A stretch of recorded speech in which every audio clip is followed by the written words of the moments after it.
The basic tactical objective of a Panzer division was to concentrate at a weak point in the enemy's line a number of aggressively employed tanks and support troops, to break through the front, to spread out, to encircle strong points and troop concentrations, and to hold open a corridor through which additional armored and support units could move to expand the breakthrough. The initial operation in an offensive was battlefield reconnaissance. The Panther-Aufklärungsabteilung, or Armored Reconnaissance Battalion, was responsible for local reconnaissance for a Panzer division. Using armored cars, the reconnaissance detachments probed enemy positions or observed enemy forces. They were also responsible for locating suitable terrain features for the armored advance and the placement of artillery and anti-tank guns. The trump card of the Recon Battalion was the Schwerer Panzerspähwagen, or the heavy armored reconnaissance vehicle. These vehicles were used throughout the war and first saw combat in the campaign against Poland. Later they saw use in both the Soviet Union and North Africa campaigns. The speed of the 8-wheeled cars made them the best scouting vehicles for long-range reconnaissance across the wide territory.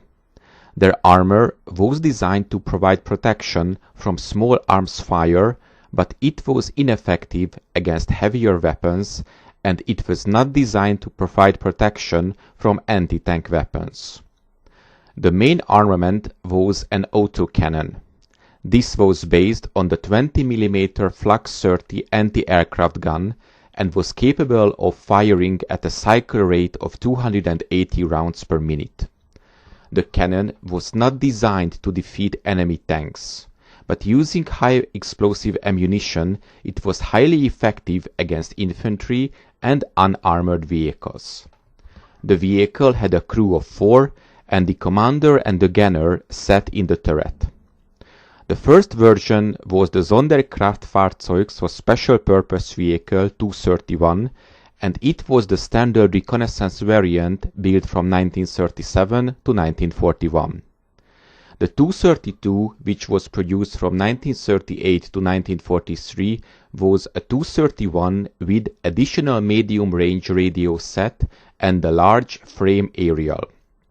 From 1942, a smaller Sternantenne or star aerial replaced the frame aerial, and the modification retrofitted to older models. The 263 was an 8-wheeler with an increased height superstructure armed with a single MG-34 machine gun. It was a dedicated radio vehicle with the frame aerial. The 233 was based on the open-topped superstructure of the 263 radio vehicle, and it was equipped with a short-barreled 7.5 cm gun. 109 of these vehicles were built between December 1942 and October of 1943. The Sonderkraftfahrzeug 234 series was a completely new design. The 234/1 was fitted with a 2 cm gun and coaxial machine gun in a rotating 6-sided open-top turret. The open top was protected from grenades by a mesh-covered frame. The second version to enter production, built from July 1944 to the end of the war, was the 234/2. It had a turret-mounting 5 cm gun, very similar to the weapon previously used on the Panzer III tank. It weighed nearly 12 tons, but was still capable of 85 km/h. It was one of the most heavily armored cars available.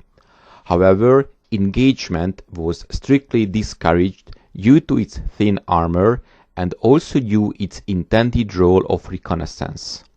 Series production started in December of 1943 and ended in July of 1944. Many publications used the name Puma for this vehicle, but this was neither officially used nor was it a nickname. The next version was the 234/3. It carried a short 7.5 cm gun in an open superstructure. The gun's low velocity made its armor-piercing round ineffective against most of Allied tanks, but effective against unarmored vehicles. In December of 1944, the production ended. And finally came the 234/4. It was mounting a 7.5 cm anti-tank gun in an open compartment.